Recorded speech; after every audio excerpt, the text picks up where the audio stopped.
Coming up on today's wrestling news, a former WWE star has been charged with murder. Wrestling superstar Virgil passes away at 61. An ex-WWE star admits to cocaine use. And injuries force a late change to major AEW Revolution match. I'm Adam Wilborn. I'm Michael Hamflett. And this is the news. Some big stories to get into today. The first surrounding William Albert Haynes III, better known, of course, to wrestling fans as Billy Jack Haynes. It was Andrew Pollard a few weeks ago who reported his arrest following the death of his wife, and he's now subsequently been charged with second-degree murder, KOIN 6. The first to report this news, he was released from hospital yesterday. He'd been in there since the whole incident for a medical condition not related to it. And subsequently to being released from hospital, he was booked into the Multnomah County Detention Center in Portland, Oregon, in addition to being charged with the murder of his wife, Jeanette Beecraft. Haynes was also charged with unlawful use of a weapon. All this went down on the 8th of February. Police responded to reports of gunfire in Portland shortly before 10 a.m. There was a 2-hour standoff with a man later identified as William Albert Haynes III. They entered the property, they discovered the body of his wife, and it was confirmed death, homicide by gunshot wound. And yes, subsequently he was in hospital, subsequently has been released, and is now being arrested and charged with murder. You'll know Billy Jack Haynes, I suppose most famously for his match with Hercules Hernandez at WrestleMania 3, subsequently went to Herb Abrams' UWF and spent some time in WCW under a mask known as Black Blood. He eventually retired in 1996, but yeah, shockwaves throughout the wrestling community, this. Yeah, there's likely to be more on this story as and when it breaks. The fact he's come out of hospital, he's not a man in particularly great health, but just an awful situation and an awful scene, and there's likely to be more to come, and I don't know, potentially things getting a lot worse for Billy Jack Haynes. The stuff that was from his wrestling career is going to go very much into a sideline now as we look at the real life events that have taken place here. And on to more real life stuff, unfortunately. Virgil, Michael Jones, you might have known him as Virgil or Vincent, passed away late yesterday at 61. It was confirmed by his friend Mark Charles III on Facebook, who said, quote, "My dear friends, it is with great sorrow that I bring news from the Jones family of the passing of our beloved Michael, whom we knew and loved as Virgil, Vincent, Soul Train, Jones and more. Virgil passed peacefully at the hospital this morning and asked that you pray for him and his family. May his memory be eternal." Jones had a couple of strokes and was diagnosed with early onset dementia in recent years, so wasn't in the best of health. An interesting figure in pro wrestling. I think we've seen lots of tributes kind of coming out, and a lot of outpouring of love and support for the many different roles he played in his career. Some of them had a sort of a jokey nature to them, but the joke was never really on him. He got the Virgil name as a rib on Dusty Rhodes, and the Vincent one, of course, as a kind of a fire back across the bow at Vince McMahon. He later went on to take the Shane name at one point. Yes. He was in the West Texas Rednecks and had all of these roles, but I think key to all of that was the fact that between sort of 87, 88, when he took on the role as Virgil with Ted DiBiase, right through to WCW's closure in 2001, he was basically a fixture on the North American mainstream across both promotions through that time, and has thus developed this legacy that comes with that.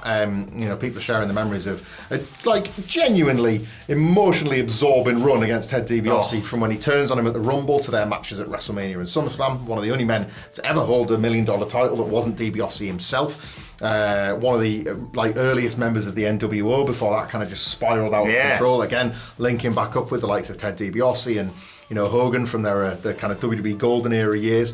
And then in later years, sort of settled quite nicely into wrestling's relationship with meme culture. He did have a run with Ted DiBiase Jr. in WWE, where he pretty much just looked fitter and stronger than the bulk of the main roster at the time, but remembered for a meme account that wasn't ran by him but was ran in his name, much like the Iron Sheiks. But then he featured obviously in Chris Jericho's parody video of Cody Rhodes. Great. It was so good, emotional build to Revolution that they had. And he was that was kind of what he was fondly remembered for in later years, you know, the daft interviews, the daft things that he would sign just to get that $20 from a convention, the wrestling superstar Virgil banner, and, you know, him just sat there waiting for people to come up and buy his merch and all the rest of it. So there was certainly a charm to his latter years, but earnestly there is stuff to go back and watch from his run that I'm sure you will see loads of shared on socials in the upcoming days. Yeah, it's such a shame that it takes something like this to happen, but like you say, all I could see on X last night were people sharing some amazing moments throughout his career. And some of the wilder incidents following that. Brian Zane shared a clip of him. You got Sean Ross Sapp showing that infamous interview he did with him as well. But great loss, and our thoughts go to his friends and family, of course.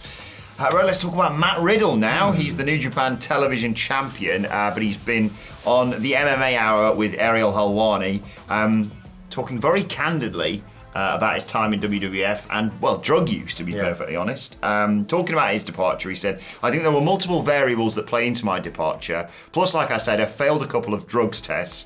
For me, at least, the writing was on the wall. I'm very good in the ring, I'm entertaining, but at the same time, especially with WWE and how they want to be perceived, I don't think I was a good fit, at least at the time. Regarding drug use, he said, look, you're allowed to smoke weed. I went to the strip club and did some cocaine a couple of times, and I failed a drug test for that. It was cocaine each time, but honestly, it was just random nights. WWE tests you randomly, but sometimes you get tests at the end of 1 month and the beginning of another month. So there was 1 week where I was failed 2 times. I got 2 right at once, so I think that's why they were a little bit more lenient with me. Very revelatory, this interview with Ariel Helwani. Worth a watch, as you said to me before we came in here, regardless of your opinions of Matt Riddle the person. Yeah, it's a long form chat, which is often better in general for sort of hearing stories fleshed out, especially with a character like Matt Riddle who kind of just like flies all over the place. I'm not the highest guy on Matt Riddle, no pun intended, but I think it's a worthwhile watch all the same for the stuff he talks about, not least because he's somebody that was in a WWE system that we look at right now, pretty much every week. You know, his release is recent enough that he is talking about not just the WWE from 10 years ago or different times or whatever. He is speaking on a system that exists as we watch every single week. And I just find it really interesting that, you know, he's talking here in depth about what are effectively wellness violations that lead to his firing, and how once upon a time they used the revealing of all of these suspensions for good PR, and now they've taken to hiding them for good PR. They've used that policy of theirs for both ways, and it's at the point now where you kind of hear nothing of anybody getting these suspensions or violations or fines or whatever until they're sacked, basically, or until the wrestlers choose to volunteer the information themselves.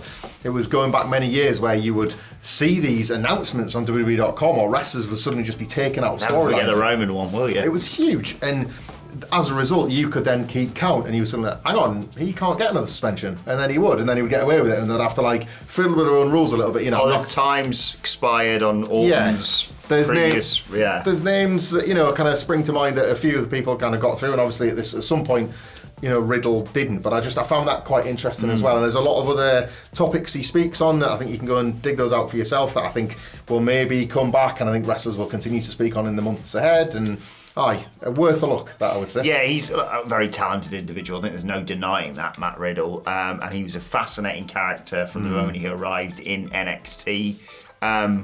But yeah, the way that WWE wants to be perceived, and arguably now like TKO and things like that. Yeah. It just was never going to work, was it? Especially as he was seemingly spiralling towards the latter stages of his WWE career. That's it, spiralling is right, isn't it? Like a complex figure with a complex life, I would say, is the broadest strokes terms on Matt Riddle at the moment. Moving across to AEW and AEW Revolution. A big injury was addressed that has ultimately affected the future of the World Heavyweight title. But it's not Hangman Page's. Oh, thank goodness. That was just an angle. Of course, he smashed that crutch all up on Swerve Strickland, as he revealed he was just faking an injury last week. But Tony Khan tweeted just before Dynamite went on the air last night that he was going to have to put Meat Madness on ice. Sensible. There was a number of injuries. Apparently, lots if you leave meat out of the sun. So. Well, yeah, that's it. Revolution didn't want to give you salmonella. But is salmonella even meat or is it eggs? I don't know.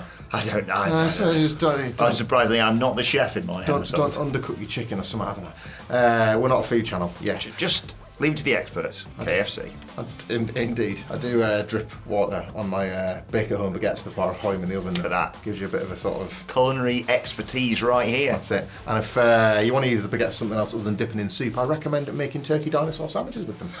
That's definitely what I'm having for my tea tonight. Yeah. The kids can't believe their luck. They're sat at school right now. They don't even know how good dinner's going to be tonight. It's a dad tea. What are we talking about? Revolution. Oh, yeah. Yeah, so the original 3 members of Meat Madness, Wardlow, Powerhouse Hobbs, and... Lance Archer. Lance Archer, thank you very much, are going to be entered into an 8-man all-star scramble. Ooh. Where the winner will get a future shot at the AW World title, sort of similar to the Face of the Revolution for the TNT.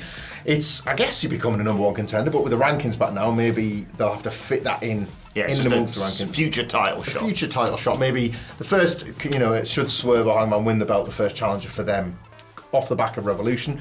Exciting though, Wardlow, Powerhouse Hobbs potentially being a title challenger. Who else have we got in this match? Well, Bon, there were some people added last night. So Hook was added to the match. Very exciting indeed. There's going to be qualifiers on Rampage and Collision this week. We're going to be seeing Pent L0M, Dante Martin and Brian Keith take place in a 3-way on Rampage. Like that. We're going to see Magnus, he of CMLL and New Japan, I think, take on Matt Sydal. That's going to take place on Rampage. On Collision. One of these, I might have got that wrong way around. So yeah, qualifying matches. Like, you got to really fight to get in those spots. It's one of the highest prestige spots. They're all 5 of those men have never had solo spots on AW pay-per-views before.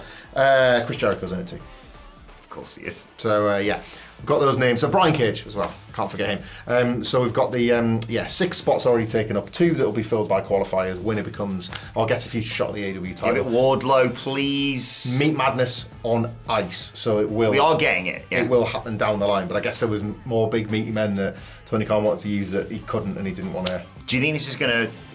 Excited for the multi-man scramble thing. Something different on the show. Should give it Wardlow, like I say, Yes. or Powerhouse Hobbs, either or. Do you think this is going to twist WWE's arm of like, they haven't done Meat Madness, we've still got time, and they can do the Meaty Men Invitational at WrestleMania, as suggested by Big E, sponsored by Arby's? That's perfect, isn't it? It's a guilt-free steal because it was a Big E take before Meat Madness existed. So it's like, it's not like we didn't even know it was on the show. We're just following Big E's brilliant idea. Do it for him, WWE, because like he always says, do something for him rather than doing yet something else for him. Check out the Big E interviews on our YouTube channel. It's available as a podcast. He's a lovely man. Wonderful. And his fantastic bridges is short form you should definitely check out from Our Heroes Rock. Right, let's move on to your Twitter questions on X at WhatCulture WWE. Of course, you want to get in touch with us. First question today comes from Jake, who says, I love that Drew was handed the Chamber win. What if night 1, Rock Roman causes Seth to, in kayfabe, severely re-injure his knee? He hobbles into night 2 where Drew handily wins. Seth loses it all, putting Cody above his best interest. I love it because I earnestly love at this point the Seth Rollins I will be your shield. There's no twist, there's no turn, there's no knife in the back just because he lost that series to him the other year. There's none of that. I just would love him to follow through. I think that's really nice babyface stuff.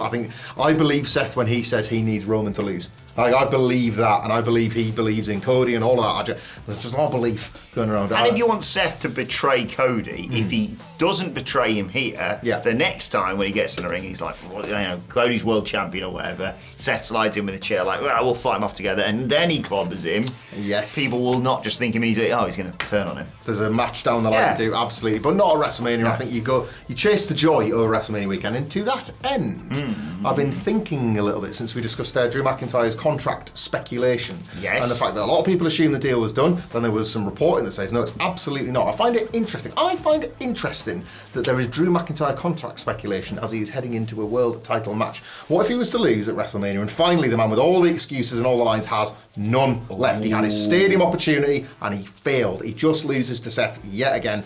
There can be no more Drew story. That was your one. He says, Seth, give me one more shot. And then all of a sudden, this contract speculation that has been whipped up lately is folded into the show. Now, try this on for size. What is going on in here? Let me tell you, right? What if, for argument's sake, we saw Drew McIntyre sitting cross-legged on Raw? We did. Did we not? What if he was to say, Seth, I want one more shot at that World Heavyweight title. My contract is coming to an end. Oh, no. A backlash. And I am going to leave WWE as the World Heavyweight Champion. Oh, And Seth Rollins has to fight to keep the title because who? I can't remember. Who is Drew McIntyre currently needling as he sits on the injured reserve list? Can't think. I can't think of who that might be. So yeah, imagine just getting to retell that story for his one last shot, and if not, and then obviously presumably Drew resigns. But if he doesn't, great, because Backlash is in France, cheaper flight home to Scotland. Say goodbye to Drew McIntyre. Say goodbye to the Scottish psychopath, and say au revoir to the World Heavyweight Championship. Tick, tick. In my hometown, Lyon. It's near Cardiff, to be fair. It's closer. It's close enough to Cardiff. Reese Hart, thank you to Reese and to everyone who sent this question to us, because Reese says, would be keen to hear your thoughts on the viral video of Maxine Dupri getting heavily booed at a house show after her match. Are fans too harsh, or should she not be in a position, not be put in her position, being so green? P.S. Nico with his donut collar says hello. First of all, Nico, get well soon, and good boy, of course. A lot of people. Shoot on ale dogs. A lot of people talking about this. We're kind of conflicted, aren't we? Yeah, it's both. To use the phrasing from that question, some people are being harsh and unnecessary, and yet I think there's a conversation to be had here. Like, I found it interesting that when that video went viral, and I saw it through X, and what a swamp that is. I have some first-hand experience of it from this week. What an absolute sludge pit that is, and yet a bunch of people within that sludge pit were like, a bit harsh. Like, one of the sort of, other than the wrestlers, who of course were sticking up for their colleagues, one of the instinctive things that a lot of people said was, chill out, go easy on her. And I think that's nice. I think it's 2024 and these things don't have to be black and white. You can be nice to somebody. Maybe the way in which the insult that the house show was dished out was a bit unfair, and there's no need to go in two-footed on somebody that's trying to get reps. Because what do you do on house shows? You get reps. Maxine Dupri has a cage match with that is less than 2 pages long, that has something like less than 15 matches on it. The sort of stuff that she should be doing is working house shows and getting better. That is the point. Unfortunately, people's minds have already been made up on her because WWE, the institution, put her in a position that she shouldn't have been in. Against Rhea Ripley on television, in the Royal Rumble. You know, she's already, like, she's had, what are we saying, like less than 20 matches, and she's got contenders in 2023 and 2024 for Worst Match of the Year. That's going to happen because of the less than 20 matches thing. So I kind of feel sympathy specifically for Maxine Dupri here. However, I think there's a wider point where if you're going to watch the market leader and you're going to watch what you are being told constantly is the best professional wrestling in the world, it is okay to have the expectations that you're going to see good to great professional wrestling. Yeah, that's fair. Not somebody with as limited experience as Maxine Dupri. House shows, though, is, I mean, look, let's be honest, should have been getting these reps in on the Largo Loop where almost nobody can see. Only they had a developmental show. I know, and can you imagine that? Like, there were other places for her to get these reps. They're happening at house shows. Far better than them happening on Raw and on PLEs where expectations are raised. Yeah, they're arguably, closing the stable door after the horse's bolted. She's fought the world champion, she's fought in the Royal Rumble. Yeah, you're right, but I do think the extent to which some people were like, this company's got soft, why can't you boo people anymore? She's still a human being who doesn't deserve to be treated like that way. It's 2024. But yeah. We can be better, but I think ultimately this is a failing on WWE rather than her. I think that's let's cheer ourselves up with this final question from Lord Timothy the Goat King, who says, morning Dadleys, since Dynamite and NXT are the best shows of the week, give me a man, a woman and a faction in AEW and give them an NXT gimmick or job. When in Philly, find a 7-Eleven store and get a pitch black Slurpee. It's goated. It's all I'm going to drink when I'm out there. Yeah, I'm at 7-Eleven, to be honest. Like, I love going to 7-Eleven because if nothing else, I can peruse the different snacks. What are you putting in chocolate now? Because it was crisps. Yeah, remember that? So yeah, I can't wait. I cannot wait just to go in 7-Eleven. 5 weeks today, I'll be waking up in Philadelphia. I just, like people go to like museums and landmarks, like, the Liberty Bells there, the Rocky statue. It's like, but there's also 7-Elevens and there's probably Walgreens and Taco Bell's putting Mountain Dew in a cake. So I need to get there. Do you reckon they'll sell like a giant Liberty Bell lollipop? I've given up sweets for Lent. Guess what's finished by the time we go to America? Work smart, not hard. You figured that one out. Yeah. AEW wrestlers in NXT. Yes. So obviously, like the Outrunners could be dropped in NXT tomorrow and could win everything. As is, I like that. It was seen as integral to Chris Statlander's growth within AEW that she dropped a certain character trait in order to get serious within the matches themselves. In NXT, you bring that right back. You send that alien direct to NXT. She literally lands in a spaceship in the middle of the ring. James already comes by helicopter. Indeed, so she just lands by flying saucer. The locker room is like, what's your deal? And she's like, I'm an alien. And they're like, all right then. That's okay. You explain yourself. You could have space-themed matches. Yes. You could have an anti-gravity match. Oh, you could. The amount of money they could actually make that happen. Yeah, they could. Didn't Bron Breakker and Cameron Grimes once like go a little too far into a metaphor about the moon, where it kind of sounded like they were just having a fight in space? Yeah. So you could have Chris Statlander basically as like NXT's first anti-gravity wrestler. Oh, as a shoot alien. Have her come out, when on that awesome Arcade Anarchy where she burst out with the grabber machine. Yes. Just have her come out of that every time. That's her entrance now. Every time her opponent was like, oh bloody hell, she's got me. She could have. I need another AEW wrestler for this gimmick, but she says in NXT we play with space and time, and then have a wrestler come from AEW who's like just obsessed with clocks. Okay. And their theme is Clocks by Coldplay. But I don't know which wrestler. Is there anyone that's like that sort of is a good timekeeper within AEW? Serena Deeb's very. Yes. She's like sort of meticulous, that isn't Professor's she? Challenge. She wants that done as quick as possible. Isn't she? There we go. They come in as space and time. My pitch is Top Flight as wrestling pilots. After each match, they get on the house mic. Ladies and gentlemen, that was a successful title match lasting 19 minutes. The temperature in the arena is this. They're like, set your watch to local time, and Serena Deeb's like, I got that. Yeah. And picture this, if you will, Michael Hamflett. Swerve in NXT. I remember it, yeah, hit row. Yeah, oh yeah. But I know what you're thinking. One of the biggest fumbles, a generational fumble. Yeah, I know what you're thinking. Builder. No. Right. We've already got Building the Evil Architect to come back in NXT. Oh, screen's gone off. I wasn't thinking about that. Is that because the builders have knocked the power off in the building? Yeah. Are we still recording? Yeah. Thank you. Alright, it's okay. Fruit seller. That's another gimmick. Love that. Yes, I do actually like that. Yeah. Applejack. That's not what I want for Swerve. Okay. Estate agent. Whose house? Well, it could be yours. I love that, right? So they've got iPads now, haven't they? Yeah. So it's like, and he's just walking a couple around. He's walking space and time around the house. Of course. They think they're going to buy it, and because Chris Statlander settled on Earth, and he's like, "Oh, do you know what? I've just had a bid coming online. I'm sorry, you've lost it." And then who walks through the door? Brooks Jensen and Fallon Henley, and he's carrying her over the threshold because they've got married. Come on! They got married over WrestleMania weekend. It's a long-running bit in NXT, but you're telling me there's a chance. Swerve would make the great, the red realtor jacket. Yes. Good as well, wouldn't he? Like he'd pull that off. Oh God. I'll put it on as he sells houses. Think about what he could do in NXT. What's he doing anyway nowadays in AEW? If only. Also, Hangman Page to get some reps. I don't mean it. I don't mean it. He brings the best out of me. Yeah, I'm corrupted him. Let us know your thoughts on everything discussed in the comments section below. Like, share, subscribe. And while you're at it, why not check out this video? We'll see you soon.